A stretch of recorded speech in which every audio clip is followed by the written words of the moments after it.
आज हम पढ़ेंगे chapter 4 structure of the atom NCERT class 9 science chapter 4। सबसे पहले पढ़ते हैं what are the atoms.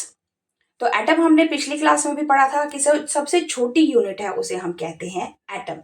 So everything around us is made up of atom. जो भी हमारे आसपास है, फिर चाहे वो सॉलिड हो, लिक्विड हो या गैस हो, वो सब किससे बने हैं? एक मैटर से, जिसे हम कहते हैं एटम। जैसे कि सॉलिड है तो सॉलिड के अंदर स्ट्रॉन्ग बॉन्डिंग होती है, लिक्विड में उससे थोड़ी कम बॉन्डिंग होती है, और गैसेस में बहुत ज्यादा स्पेस होता है, मतलब बॉन्डिंग बहुत ही लूज होती है। तो हर एक चीज जो कि किसी से बनी है उसे हम कहते हैं अराउंड अस, जो कि एक मैटर से बनी है, is made up of matter. अब मैटर क्या होता है? A matter is composed of tiny particles called atom. तो मैटर में बहुत ही छोटी छोटी सी चीजें होती हैं, तो उसे हम कहते हैं एटम। जैसे कि हवा के अंदर कई तरह की गैसेस हैं, उसमें पॉल्यूशन भी है, उसमें ऑक्सीजन भी है, कार्बन डाइऑक्साइड भी है, कार्बन मोनोऑक्साइड भी है। तो छोटे छोटे पार्टिकल्स जो कि हम अपनी आंखों से नॉर्मली नहीं देख सकते, बट कई बारी जब सूरज की रोशनी आती है तो उसमें आप देखोगे कई धूल के कण दिखाई देंगे। तो वो जो छोटे छोटे टाइनी पार्टिकल्स हैं उसे हम कहते हैं एटम। तो atom are the fundamental unit of matter that retain the chemical properties of an element. तो एटम क्या है? सबसे मेन जो मैटर का पार्टिकल है, यूनिट है, उसे हम कहते हैं एटम। और हर एक एटम की अपनी एक केमिकल प्रॉपर्टी होती है। तो लास्ट क्लास में हमने लास्ट चैप्टर के अंदर पढ़ा था पीरियोडिक टेबल। उसमें हमने देखा था हाइड्रोजन, ऑक्सीजन, नाइट्रोजन, कार्बन, हर एक का एटॉमिक नंबर अलग होता है और हर एक का साइज अलग होता है, राइट। तो हर जो मैटर है, एटम है, उसका अपनी एक केमिकल प्रॉपर्टी होती है। अब इसे हम रियल लाइफ एग्जांपल में कहें तो आपने कई तरह के फ्लावर्स देखे होंगे। तो हर फ्लावर एक जैसा तो नहीं दिखाई देता, किसी का कलर अलग है, किसी का साइज अलग है। अगर हम रोज ले और एक तरफ लें लोटस, तो दोनों को आप डिस्टिंग्विश कर सकते हो। इसी तरह से जो एटम्स हैं, हाइड्रोजन लिया और दूसरी तरफ लिया हमने ऑक्सीजन, तो हाइड्रोजन और ऑक्सीजन दोनों ही एक दूसरे से बहुत अलग हैं, उनकी अपनी अपनी केमिकल प्रॉपर्टीज हैं। Historically atom were thought to be individual. तो नॉर्मली अगर हम कहें कि एटम जो है वो हमें वैसे दिखाई नहीं देता। So charge particles in a matter. तो जो भी हमारे एटम है, जो भी हमारा मैटर है, मैटर मतलब जो हमारे आसपास चीजें हैं, फिर चाहे वो सॉलिड हो, लिक्विड हो या गैस हो, तो उनके अंदर क्या क्या चार्ज पार्टिकल्स होते हैं। तो जैसे आपने मैग्नेट देखा होगा, मैग्नेट में क्या होता है? मैग्नेट लोहे की तरफ अट्रैक्ट होता है, आयरन को अट्रैक्ट करता है, राइट। जहां भी आपको आयरन दिखाई देगा, मैग्नेट उस पर अट्रैक्ट हो जाता है। तो उस यानी कि उसके अंदर कुछ ऐसा है ना कि जिसकी वजह से वो अट्रैक्ट होता है। तो यानी कि वो एक मैटर है और उसके अंदर अपनी एक केमिकल प्रॉपर्टी है, अपनी एक प्रॉपर्टी है, जिसकी वजह से वो लोहे को ही चिपकाता है। क्या कभी आपने मैग्नेट के साथ गोल्ड या फिर अपने जो कॉइन्स होते हैं उनको आप एक बार लगा के देखना, क्या वो चिपकते हैं? तो अगर वो चिपक रहे हैं तो यानी कि उनके अंदर थोड़ा बहुत आयरन होगा। अगर प्योर गोल्ड है, प्योर सिल्वर है, कॉपर है, उसके साथ आपका जो मैग्नेट है वो नहीं अट्रैक्ट होगा, चिपकेगा नहीं, right. So the discovery of an electron and proton is credited to J Thomson and E Goldstein respectively. तो इलेक्ट्रॉन और प्रोटॉन हमने पढ़ा था कि एटम के अंदर क्या होता है? हमारा न्यूक्लियस, और न्यूक्लियस में होते हैं हमारे प्रोटॉन एंड न्यूट्रॉन, और उसके सराउंडिंग में इलेक्ट्रॉन मूव करता है। ये है न्यूक्लियस, इसमें होता है हमारा प्रोटॉन पॉजिटिव चार्ज, न्यूट्रॉन, और इसके सराउंडिंग में हमारे इलेक्ट्रॉन्स मूव करते हैं। तो पहले शेल में होते हैं 2 इलेक्ट्रॉन, फिर उसके बाद 8 इलेक्ट्रॉन्स,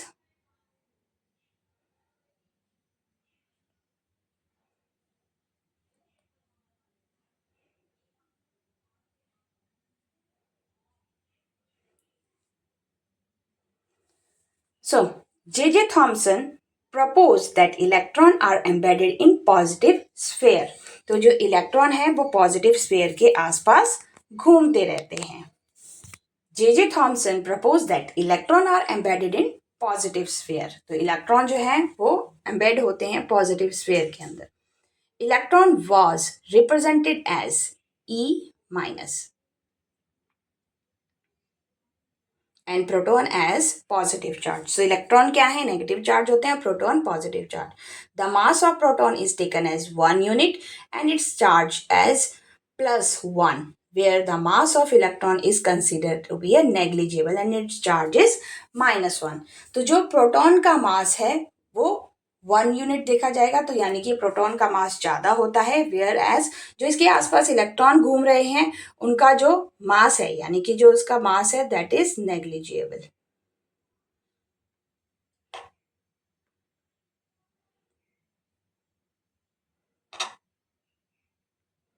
उसको नेग्लिजिबल माना जाएगा और charge -1. It seems that atom consist of electrons and proton which balance their charge mutually. तो इलेक्ट्रॉन्स जो ये एटम है, ये जो स्ट्रक्चर है that is the structure of an atom, और इसमें ये आपस में एक दूसरे को बैलेंस कर रहे हैं. सो मॉडल्स के अंदर हम देखते हैं early model of atom, Dalton atomic theory. So first rule Dalton atomic theory का, all matter is made up of tiny individual particle called atom. तो first rule क्या कहता है कि जो सारी चीजें हमारे आसपास दिखती हैं वो individual particles की बनी हैं जिसे हम कहते हैं matter. Postulate 2, atoms of given element are identical in respect mass, size and chemical property. तो जो एटम्स हैं एक जैसे, उनका मास, साइज और केमिकल प्रॉपर्टी सेम होगा. हाइड्रोजन और अगर दूसरा हाइड्रोजन है तो इसका मास, साइज और केमिकल प्रॉपर्टी सेम होगी. सिमिलरली अगर ऑक्सीजन लिया और ऑक्सीजन लिया, हाइड्रोजन का जो मास होता है दैट इज एटॉमिक नंबर 1 और ऑक्सीजन का होता है 8 एटॉमिक नंबर और मास होता है 16, राइट. इसका ऑक्सीजन, तो यानी कि इनकी जो ऑक्सीजन होगा उसकी सेम मास होगा, सेम केमिकल प्रॉपर्टी होगी और सेम साइज होगा. वेयर एज हाइड्रोजन का एक जैसे हैं तो उनका same mass, same property, same size and chemical property.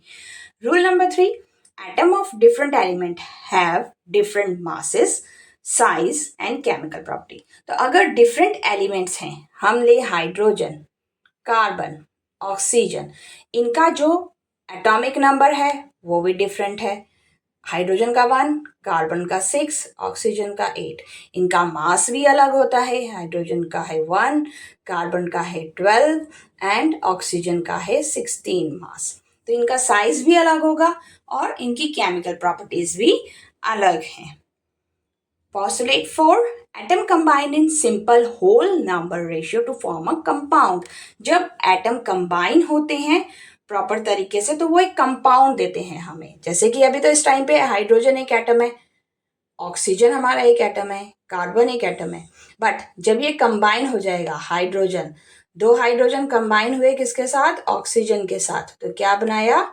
H2O, water, right. So similarly जब हमारा NaCl आपस में कंबाइन होगा तो इसे हम कहते हैं सॉल्ट, नमक, जो हम घर पे यूज करते हैं वो बनता है. तो डिफरेंट एटम्स जब आपस में कंबाइन होते हैं that one is called a compound.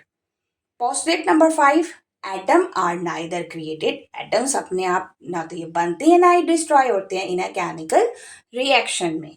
So that is the law of conservation of mass. Discovery of subatomic particle. The discovery of subatomic particle revolutionized our understanding of atom, atomic structure.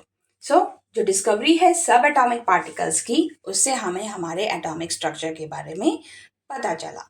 Scientist initially believe atom were individual. तो पहले scientist मानते थे कि atom individual है यानी कि उन्हें break नहीं कर सकते. But experiments in late 19th and early 20th century revealed smaller components within atoms. तो तब पता चला कि एटम्स के अंदर भी सब एटम्स होते हैं, छोटी छोटी और चीजें होती हैं, राइट.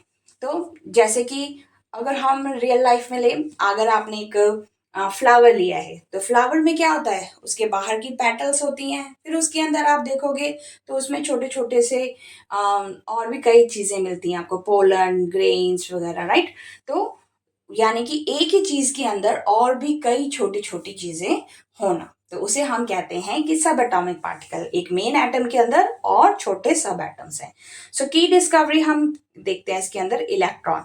तो हमने पढ़ा कि एटम के अंदर क्या होता है, प्रोटॉन, न्यूट्रॉन, इलेक्ट्रॉन, राइट। तो एटम भी जो है सबसे छोटी यूनिट है, बट उसके अंदर भी और कई चीजें होती हैं। अब जैसे हम ह्यूमन हैं, तो हमारे ह्यूमन के अंदर हमारा जो बॉडी का स्ट्रक्चर है, तो बॉडी के स्ट्रक्चर में भी देखो तो कितना कुछ होता है। बाहर हमारी आईज हमें दिखाई देती हैं, वन नोज है, टीथ है, माउथ है, फेस है, हेयर है, राइट। बट इंटरनली भी हमारी बॉडी के अंदर बहुत कुछ है, लीवर, किडनी, राइट। तो इसी तरह से वो हमारे इंटरनल ऑर्गन्स हुए। तो सेम एटम के अंदर भी सब एटम्स हैं, जिसे कि अब हम यहाँ पे देखेंगे। Electron 1897, it was discovered in 1897 by J.J. Thomson through cathode ray experiment. So cathode ray experiment किया था, जिसमें इन्होंने इसे डिस्कवर किया था। He demonstrated that atom contain negative charge particle leading to the plum pudding model of the atom. तो उनके according atom के अंदर क्या होता है, नेगेटिव चार्ज पार्टिकल्स होते हैं, नेगेटिव पार्टिकल्स होते हैं, जिसे कि हम कहते हैं plum pudding model of an atom. So proton 1919 में डिस्कवर्ड हुआ, identified by Ernest Rutherford during gold foil experiment. तो प्रोटॉन को जो डिस्कवर किया गया था वो गोल्ड फॉइल एक्सपेरिमेंट के थ्रू डिस्कवर किया था। अभी इसके बारे में हम एक्सपेरिमेंट्स के बारे में आगे देखेंगे। So he found that atom have a dense positive charge nucleus contain proton. तो एटम में एक सेंटर के अंदर एक पॉजिटिव चार्ज न्यूक्लियस होता है, राइट। पॉजिटिव चार्ज न्यूक्लियस है जो कि जिसे हम कहते हैं प्रोटॉन। सो प्रोटॉन को फिर 1886 में Eugen Goldstein discovered a canal ray called anode ray, which led to the identification of positive charge particle in the atom। तो उससे भी पता चला कि एटम के अंदर एक पॉजिटिव चार्ज पार्टिकल होता है।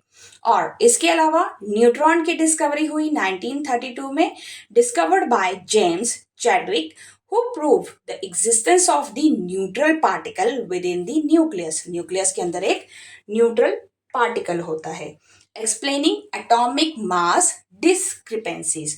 तो हर एक एटम का अपना एक एटॉमिक मास होता है, तो वो एटॉमिक मास उस न्यूक्लियस के थ्रू पता चलता है। तो अभी हम इसे भी आगे पढ़ेंगे। पहले हम देखते हैं Thompson model of an atom.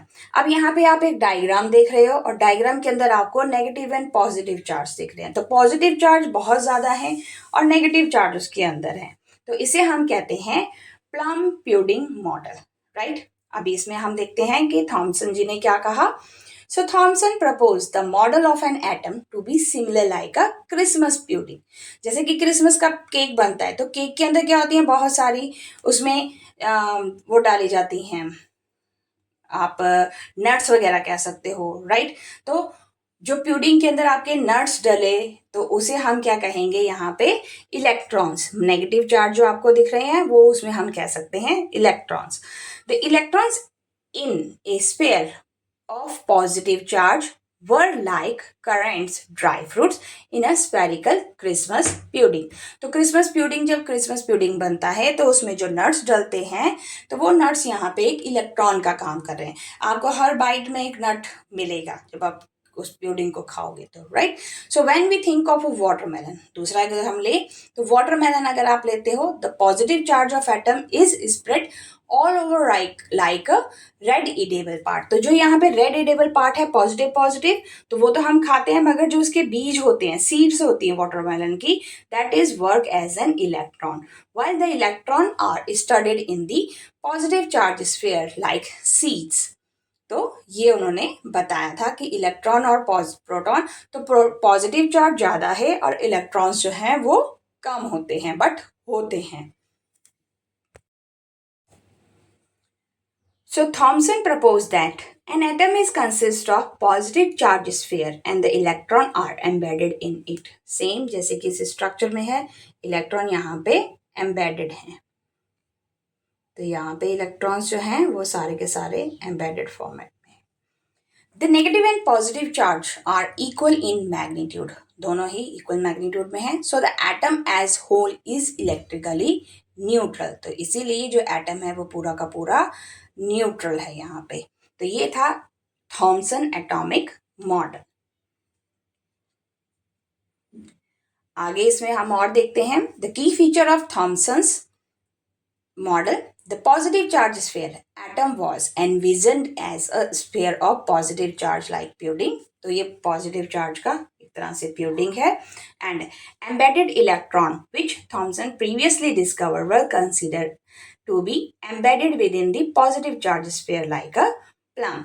तो electrons जो हैं वो watermelon में seeds की तरह होते हैं जो कि उसमें फैले हुए हैं. And neutral atom, the negative charge of an electron were believed to be balance the positive charge of sphere.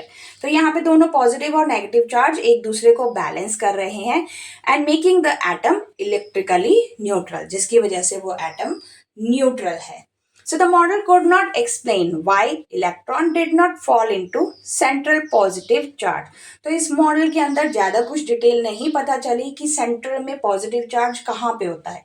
So this model could not account for the observed spectral line emitted by the atom. तो जो कहा गया था कि atom के अंदर एक centre में न्यूक्लियस होता है, उसमें पॉजिटिव चार्ज होता है, वो इसके अंदर ऐसा कुछ न्यूक्लियस वाला पार्ट नहीं पता चला.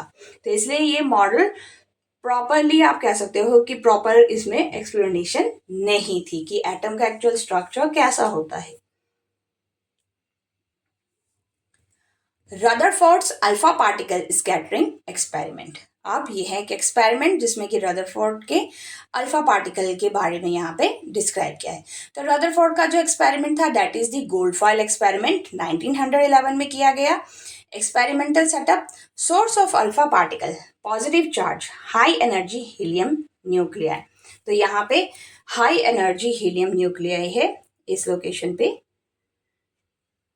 Thin gold foil, very few atomic layer thick. तो एक गोल्ड फॉयल यहाँ पे सेंटर में रखी हुई है, right. And circular fluorescent screen to detect scattering alpha particle.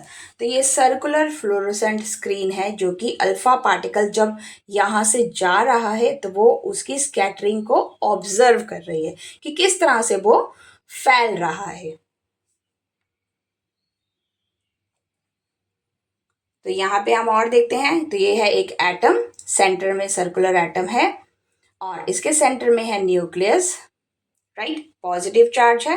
अब जब अल्फा पार्टिकल यहाँ से गए तो कुछ लाइंस को आप देखोगे यहाँ पे नीचे की तरफ पहले स्ट्रेट, ये तो सीधी निकल गई क्योंकि ये न्यूक्लियस से नहीं टकराई. बट जहाँ पे थोड़ा सा न्यूक्लियस का इफेक्ट था वहां से ये डिफ्लेशन हो गया, यानी कि बेंड हो गई. कुछ ऊपर की तरफ को बेंड हो गई, कुछ नीचे की तरफ को. और अनडिफ्लेटेड वो तो सीधी चली गई. अब जो बिल्कुल न्यूक्लियस के सेंटर से गई हैं तो उसमें वो रिवर्स बैक भी आ रही हैं, राइट. सीधी गई और यहाँ से रिवर्स बैक होके आ गई. So beam of alpha particles जा रही हैं, back scattering, strong deflection, small deflection, undeflected alpha particle और अनडिफ्लेटेड अल्फा पार्टिकल. तो इससे पता चला कि एटम के सेंटर में एक न्यूक्लियस होता है जो कि पॉजिटिव चार्ज है और वहां से पार्टिकल्स कैसे बेंड हो रहे हैं और कैसे मूव हो रहे हैं. तो यहाँ पे आप देख सकते हैं इस डायग्राम में कितनी सारी रेज हैं जो कि स्ट्रेट गई हैं, बट एक कुछ है कि जो कि डिफ्लेट बैक हो गई हैं, मतलब यहीं से वो बेंड हो गई हैं. सो observation, most alpha particle passes through straight line through the gold foil undeflated. तो कुछ तो जो सीधी गोल्ड फॉइल से पास हुई वो बेंड नहीं हुई. A few alpha particle were deflated by small angle. कुछ जो हैं वो स्मॉल एंगल से डिफ्लेट हो गई, बेंड हो गई. And very few alpha particle about 1 in 12,000 were deflated back by large angle. Almost 180 degree के एंगल से वो डिफ्लेट बैक हुई. So Rutherford nuclear model of an atom has a feature. So there is a positive charge center in the atom called nucleus. Atom के center में positive charge होता है जिसे कहते हैं nucleus. Nearly all the mass of atom reside in the nucleus. तो nucleus में ही सारा एटम का मास होता है। Electron revolve around the nucleus, nucleus के आसपास इलेक्ट्रॉन सर्कुलर पाथ में रिवॉल्व करते हैं। And the size of nucleus is very small as compare to size of an atom. तो न्यूक्लियस का जो साइज है वो बहुत छोटा है एटम के साइज से। So drawbacks of Rutherford model of an atom. So Rutherford's model predict that electron will orbit around the positive charge nucleus, which is not anticipated to be stable. So इसका मतलब है कि जो electron है वो positive charge के आसपास घूमते रहते हैं और जो कि उसको स्टेबल रहने में हेल्प नहीं करते। यानी कि जैसे कहा था ना, प्रोटॉन पॉजिटिव चार्ज और नेगेटिव चार्ज दोनों मिलकर उस एटम को स्टेबल बनाने के लिए हेल्प करते हैं, तो ये उसमें नहीं था। A charge particle in rapid motion along a circular route would lose energy continuously and eventually collapse in the nucleus. तो जो चार्ज पार्टिकल हैं वो कॉन्टिन्यूसली सर्कुलेट होते हैं, मूव करते हैं, और जिसकी वजह से वो एनर्जी को लूज करते हैं और कोलैप्स, न्यूक्लियस में फिर वो कोलैप्स हो जाते हैं। So this cause an atom to be unstable. तो उन्होंने कहा था कि इसकी वजह से जो एटम्स हैं वो अनस्टेबल होते हैं।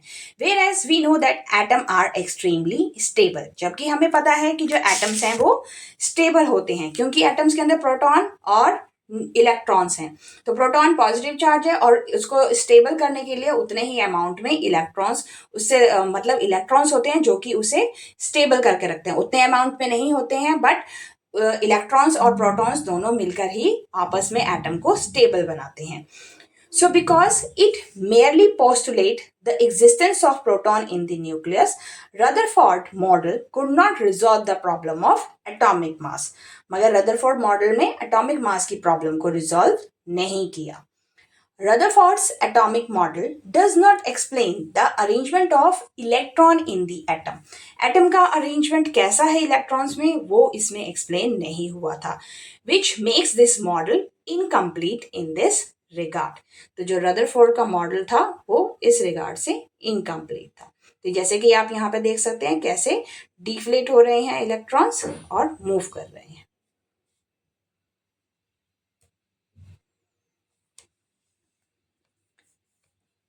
Discovery of subatomic particles, proton, canal rays. So beyond electron, discovery of proton. Scientist who discover this proton, Eugen Goldstein 1886, work recognise later with Rutherford model. बाद में इन्होंने काम किया था रदरफोर्ड मॉडल के साथ। इनका जो एक्सपेरिमेंट था, modified cathode ray tube, perforated cathode. So a new ray observed while traveling opposite direction to a cathode ray. तो जो कैथोड रे में जब हमने गोल्ड फॉइल से बीम पास की तो एक जो न्यूक्लियस से सेंटर से हिट होके गई वो बिल्कुल बैक होके आई थी। यानी कि जो एक रे थी वो सीधी गई और सीधे ही बैक होके आई। तो इन्होंने एक नई ऑब्जर्वेशन देखी। These rays were positively charge and depending on the gas use in the tube. तो कौन सी गैस यूज हुई है उस ट्यूब के अंदर उस पर डिपेंड करता था। So conclusion, existence of positive charge particle later name as proton. तो एटम के अंदर एक पॉजिटिव चार्ज होता है जिसे कि कहा गया proton. So atom also contain positive charge particle. तो यानी कि एटम के अंदर क्या होता है, प्रोटॉन। प्रोटॉन क्या है, एक सब एटॉमिक पार्टिकल। इलेक्ट्रॉन भी सब एटॉमिक पार्टिकल है, and neutron.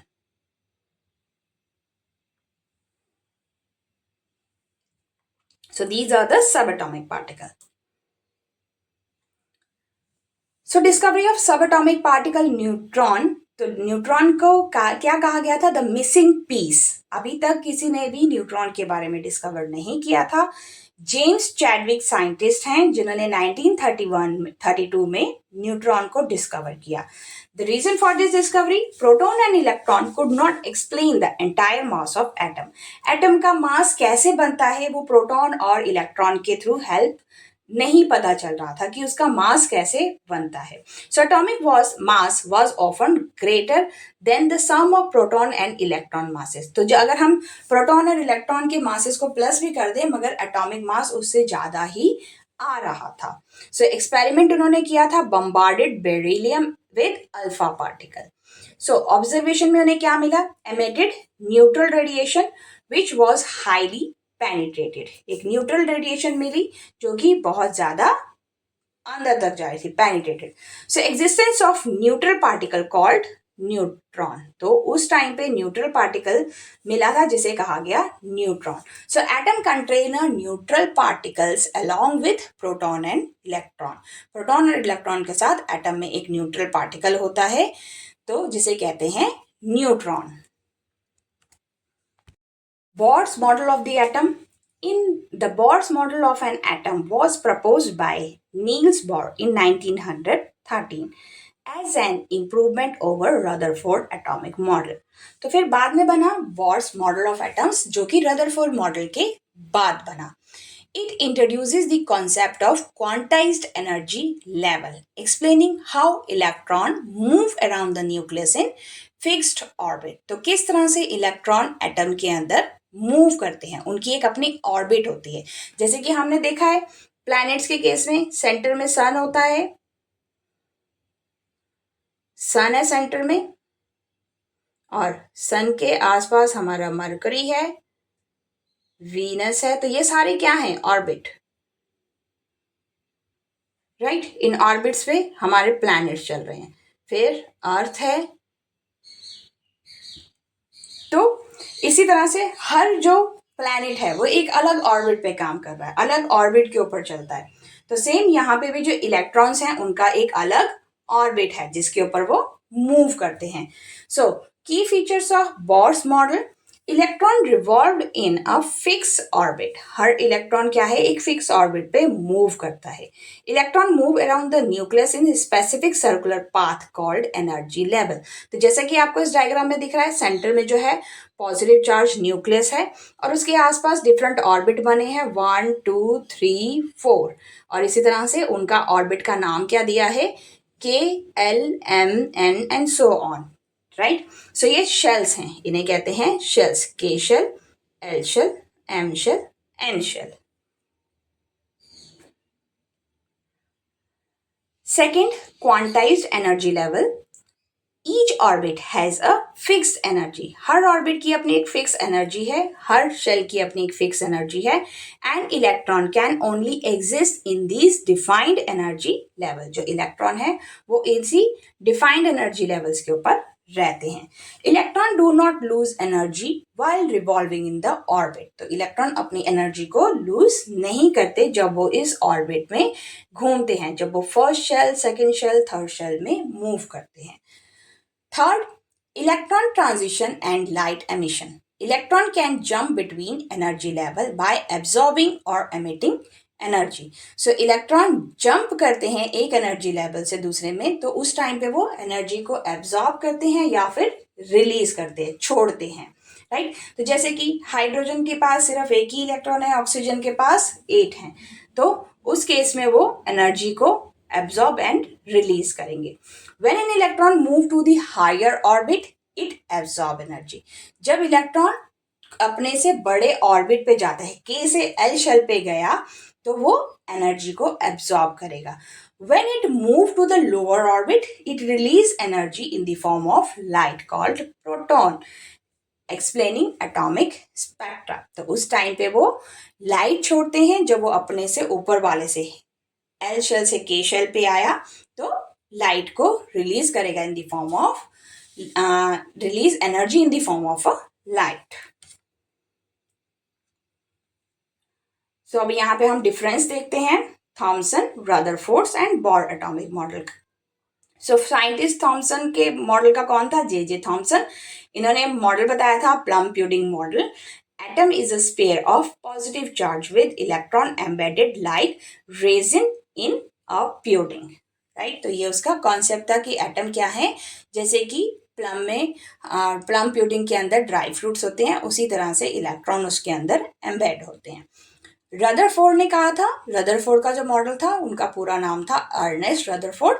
Nuclear model, atom has a dense positive charge. तो उन्होंने कहा था एटम के अंदर बहुत सारे पॉजिटिव चार्ज होते हैं with electron orbiting around it, और उसके आसपास इलेक्ट्रॉन मूव करते हैं। बॉर का फुल नेम था Niels बॉर।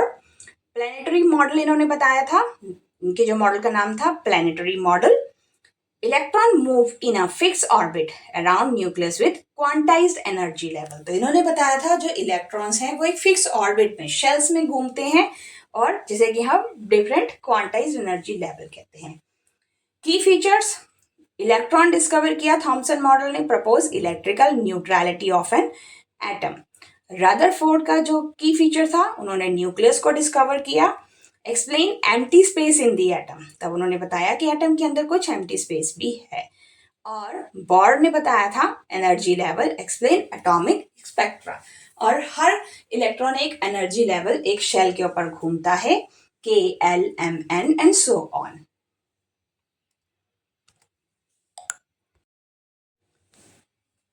Electron arrangement Thomson model के अंदर, electrons are randomly embedded in a positive charge sphere, whereas Rutherford में electron orbit the nucleus but arrange in undefined, जो कि पॉजिटिव चार्ज के अंदर इलेक्ट्रॉन कहीं भी अरेंज है तो उसका कुछ प्रॉपर पैटर्न नहीं था। और बॉर्स मॉडल के अंदर electron revolve in fix energy level around the nucleus, तब उन्होंने बताया कि इलेक्ट्रॉन जो है वो हर एक फिक्स शेल के अंदर घूम रहे हैं, K shell, L shell, M shell and N shell. Limitation, could not explain nucleus और एटॉमिक स्ट्रक्चर, थॉमसन ने नहीं बताया एटम के अंदर उसके न्यूक्लियस और एटॉमिक स्ट्रक्चर को प्रॉपर तरीके से एक्सप्लेन नहीं कर पाए। और रदरफोर्ड मॉडल में could not explain electron stability और एटॉमिक स्पेक्ट्रा, एटम का जो इलेक्ट्रॉन स्टेबिलिटी है वो ये इसे एक्सप्लेन नहीं कर पाए थे। And Bohr's model only work for hydrogen violating Heisenberg uncertainty principle, तो इसमें भी कुछ प्रॉब्लम्स आई थी, राइट, क्योंकि हाइड्रोजन के पास क्या है, सिर्फ एक ही एटॉमिक नंबर है, तो यानी कि उसका एटॉमिक मास भी 1 ही होता है, तो उसमें थोड़ा सा हाइड्रोजन के केस में इन्होंने उसे एक्सप्लेन किया था, बाकी में थोड़ा सा प्रॉब्लम आई थी, आगे हम देखेंगे उसे।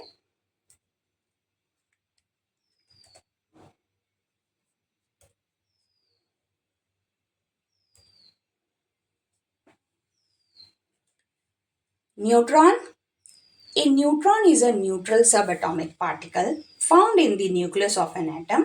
It was discovered by James Chadwick in 1932 and play a crucial role in atomic structure and nuclear reaction. तो न्यूट्रॉन की डिस्कवरी की थी जेम्स चैडविक ने 1932 में, और इन्होंने बताया था कि एटम के अंदर एक न्यूट्रल सब एटम एटॉमिक पार्टिकल है जिसे कहते हैं न्यूट्रॉन, जो कि न्यूक्लियस के अंदर प्रेजेंट है। So properties of neutron, charge, neutron have no electric charge, neutron का अपना कोई इलेक्ट्रिक चार्ज नहीं है, इसलिए उसे न्यूट्रल कहा जाता है। मास स्लाइटली ग्रेटर देन प्रोटॉन, तो न्यूट्रॉन का जो मास है वो प्रोटॉन से थोड़ा सा ज्यादा है, approximate 1.675 into 10 raised to power minus 27 kilogram.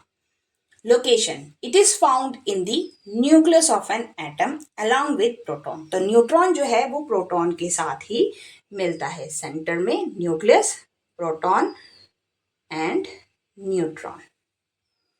Composition made up of 3 quarks, 2 down quarks and 1 up quark, ये अभी आपके सिलेबस में नहीं है।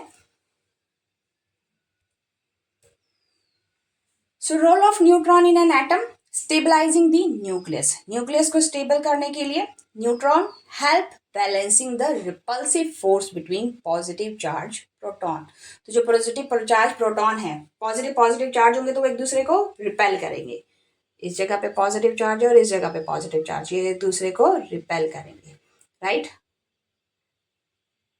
और अट्रैक्ट कौन से करेंगे, positive and negative charge, so they are attracting towards each other, right.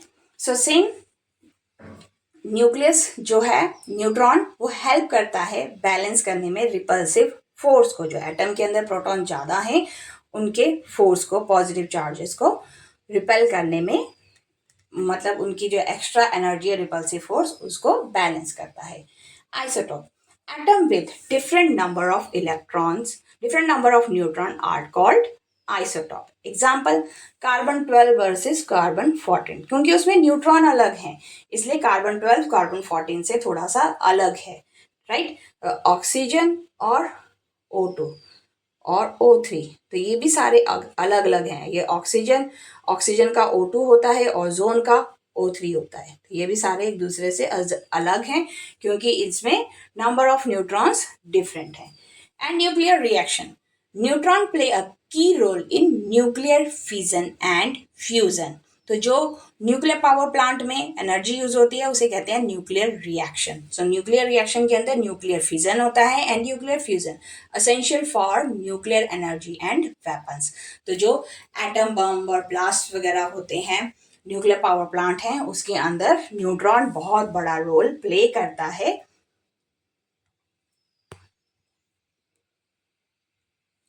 So how are electrons distributed in a different shell? Electrons are distributed in different shells को हम कहते हैं energy level around the nucleus of an atom according to the Bohr-Buire scheme. The arrangement is followed to n raised to power 2 rules where n is the number of shell. n क्या है हमारा shell. Shell number 1 को हम कहते हैं K, 2 को L, third को M and fourth को N. सो 2 के अंदर नंबर ऑफ इलेक्ट्रॉन 2, L के अंदर मैक्सिमम 8 हो सकते हैं, M के अंदर मैक्सिमम 18 तक जा सकता है और N में अप टू 32 इलेक्ट्रॉन्स जा सकते हैं, right. So 2 into 1 raised to power 2 that is 2. 2 into 2 raised to power 2 that is 8. 2 into 3 raised to power 2, 2 9s are 18 and 2 into 4 raised to power 2, 4 3 2, these are the shell numbers. So 2 into 16 that is 32. So how are electrons distributed in different shells? So rule for electron distribution. So ये हमने पहले भी किया था, तो अभी हम एक बार फिर से डिस्कस करते हैं। 2n square rule. The maximum number of electron in a shell is 2n square, where n is the shell number. तो जैसा कि यहाँ पे मैं आपको दिखाती हूँ कि हमारे पास जैसे हाइड्रोजन है, तो हाइड्रोजन का एटॉमिक नंबर होता है 1। अब अगर हम इसका बनाएं स्ट्रक्चर, तो सेंटर में तो है न्यूक्लियस और उसके outermost shell that is called as a K shell. This centre one is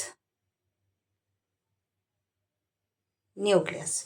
nucleus के अंदर होता है हमारे पास प्रोटॉन एंड न्यूट्रॉन, राइट। अब के शेल है तो यानी कि के शेल में मैक्सिमम कितने हो सकते हैं इलेक्ट्रॉन, दैट इज 2। बट यहाँ पे जो एटॉमिक नंबर है दैट इज 1, तो इसके पास इलेक्ट्रॉन कितने होंगे, सिंगल इलेक्ट्रॉन होगा के शेल में, क्योंकि एक ही एटॉमिक नंबर है तो इसका इलेक्ट्रॉनिक जो इसका शेल में आउट के शेल के अंदर सिर्फ एक ही इलेक्ट्रॉन होगा। अब हम लेते हैं हाइड्रोजन के बाद हीलियम को, तो यहाँ पे लिया हमने हीलियम।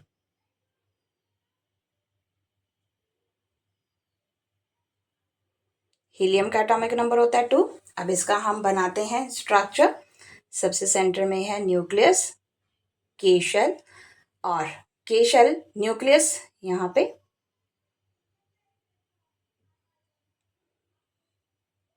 के शेल, और इसके पास कितने हैं 2, तो यानी कि इसके आउटर मोस्ट शेल में यहाँ पे आए 2 इलेक्ट्रॉन्स। तो के शेल में मैक्सिमम कितने हो सकते हैं, 2n स्क्वायर। अब 2n स्क्वायर क्या है, यानी कि इस लोकेशन पे n हमारा के शेल को हम रिप्रेजेंट करेंगे 1 से, राइट। सो 2 into 1 के shell and power 2, 1 raised to power 2 that is 1, so 2 into 1 2 means maximum जो इलेक्ट्रॉन्स हैं आपके के शेल के अंदर दैट इज 2 इलेक्ट्रॉन आपके के शेल के अंदर रह सकते हैं। तो इसी तरह से अगर हम कोई और एग्जांपल लें, यहां पे लिया हमने कार्बन को,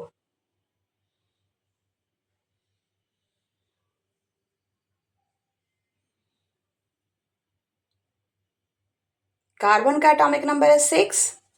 अब इलेक्ट्रॉनिक कॉन्फ़िगरेशन में हम पहले क्या बनाएंगे इसका,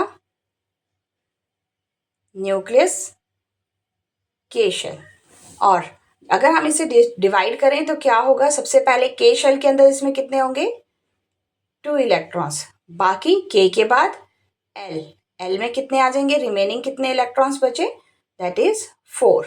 तो के शेल और के बाद एल शेल, यानी कि यहाँ पे 2 बनेगा। पहले है हमारा सेंटर में nucleus, then K shell, then L shell. अब के शेल को रिप्रेजेंट करते हैं 1 से, यानी कि n की वैल्यू क्या है यहाँ पे 1। एल शेल को रिप्रेजेंट करेंगे 2 से, n की वैल्यू है 2। अब इस केस में मैक्सिमम इलेक्ट्रॉन्स कितने होंगे के अंदर, 2। तो इसका अगर हम बनाएं तो 1 इलेक्ट्रॉन, 2 इलेक्ट्रॉन, के शेल के अंदर हमारे मैक्सिमम कितने इलेक्ट्रॉन आ सकते हैं, 2। अब बाकी कितने बचे एल शेल में, 4, 1 2 3 4, यानी कि अभी इसे कितने और चाहिए, 2 और 4 और चाहिए, ताकि इसका आउटर मोस्ट ऑक्टेट कंप्लीट हो सके। अभी बताती हूँ वो कैसे होगा। के शेल का इसका फॉर्मूला क्या है, 2n²। 2n², तो सबसे पहले हम के शेल का निकालें, के की वैल्यू 1 n के केस में, तो ये बनेगा 2, 1 raise to power 2 means 2 into 1 that is 2। के बाद आया एल, एल की वैल्यू है 2, यानी कि एन, एन की जो वैल्यू है that is 2। 2 into 2 raise to power 2 that means 2 into 4 8, means L shell के अंदर मैक्सिमम आपके कितने इलेक्ट्रॉन्स आ सकते हैं, 8 electrons. 2 into 4 that is 8 electrons. So that is the 2n² rule. So 2n² rule, the maximum number of electron in a shell is 2n raised to power square, where n is the shell number. So electron fill from inner to outer shell. Electron first occupy the K shell and then L shell. पहले वो K shell को occupy करेगा, then L shell को, and so on. तो अभी हम एक और एग्जाम्पल लेते हैं। ये तो हो गया हमारा कार्बन के केस में। अब नेक्स्ट हमने लिया कार्बन के बाद, सपोज हम लेते हैं यहाँ पे ऑक्सीजन को।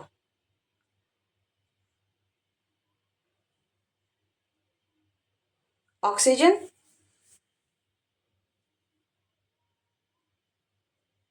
ऑक्सीजन का एटॉमिक नंबर होता है 8, राइट।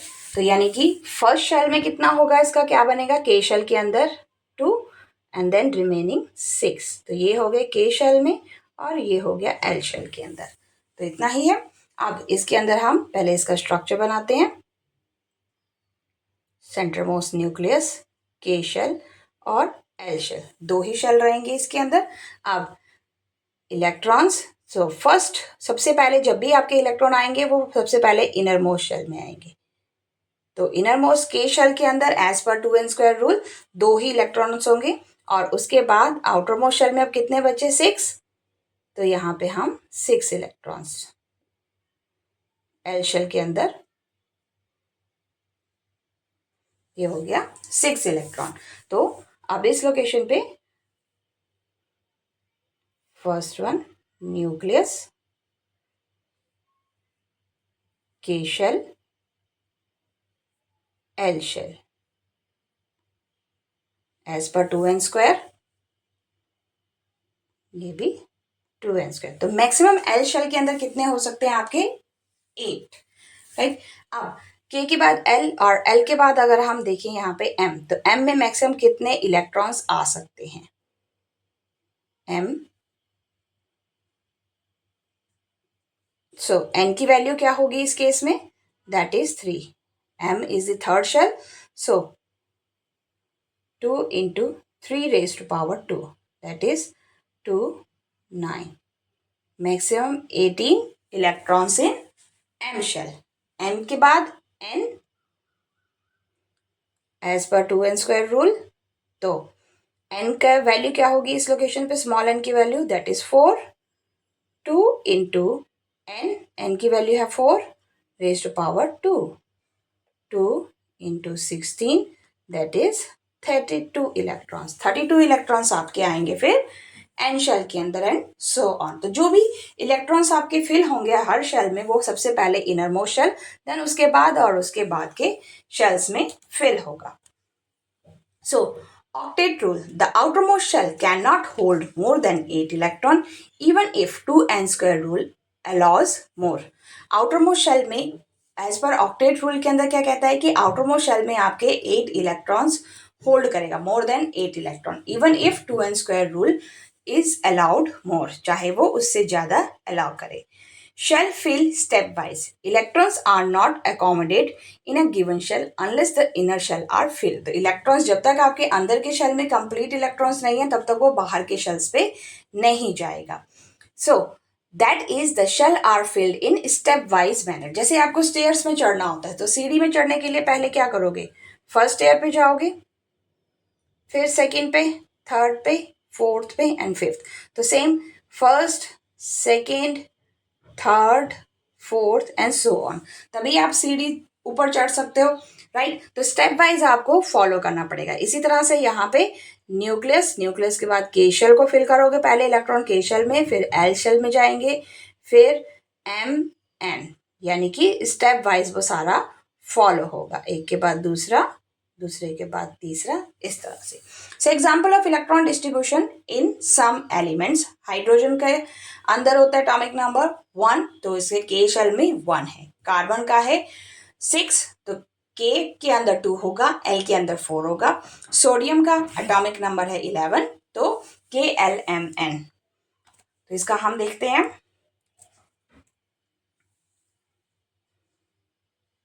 यहां पे हम लेते हैं सोडियम. सोडियम का फॉर्मूला होता है, सिंबल है Na एंड और इसका एटॉमिक नंबर है 11. तो K shell, L shell and M shell. तो के के अंदर कितना होगा 2, एल के अंदर कितना होगा 8, राइट. अब कितना बचा सिंगल इलेक्ट्रॉन, वो आएगा हमारा एम शेल के अंदर, राइट. तो ये इसका बनेगा इलेक्ट्रॉनिक कॉन्फ़िगरेशन कि कितने इलेक्ट्रॉन्स में ये कैसे, कौन से शेल में कितने इलेक्ट्रॉन्स होंगे. तो सबसे पहले आया nucleus, K shell, L shell and M shell. तो सबसे पहले जब इलेक्ट्रॉन्स फिल करेंगे तो सेंटर में है न्यूक्लियस, प्रोटॉन एंड न्यूट्रॉन. अब 2 इन के शेल, देन नेक्स्ट के बाद एल शेल के अंदर आएगा,